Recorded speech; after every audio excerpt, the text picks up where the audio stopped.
Online academy के नाम पर नौसरबाज सरगोदा का रिहायशी कामरान अली ने फेसबुक के जरिए आवाम को लूटना शुरू कर दिया। मजीद जानते हैं नुमाइंदा आबिद हुसैन से। जी आबिद, तफसीलात से आगाह कीजिएगा।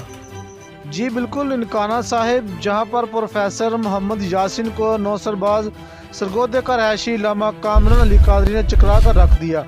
प्रोफेसर मोहम्मद यासिन का कहना था कि मेरी फेसबुक आईडी पर नौसरबाज लामा कामरान अली कादरी से बातचीत हुई, जिससे उसने मुझे अपनी ऑनलाइन एकेडमी जिसका नाम अनिया रहम कुरान एकेडमी है इसमें पढ़ाने के लिए वर्गलाया और मैं इनकी बातों में आ गया और मेरे साथ साथ मेरे दोस्तों को भी इसने अपनी बातों में उलझा लिया और हमसे पैसे बटोरना शुरू कर दिए।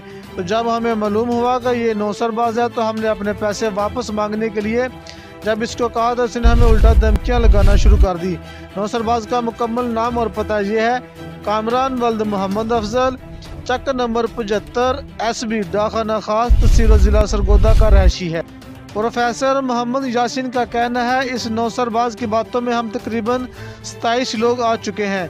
हमारी आला काम से अपील है कि ऐसे नौसरबाजों को जल्द से जल्द गिरफ्तार किया जाए ताकि और कोई शरीफ शहरी इनकी बातों में ना आ सके और जो हमारी लूटी हुई रकम है वो हम 27 लोगों को वापस दिलवाई जाए।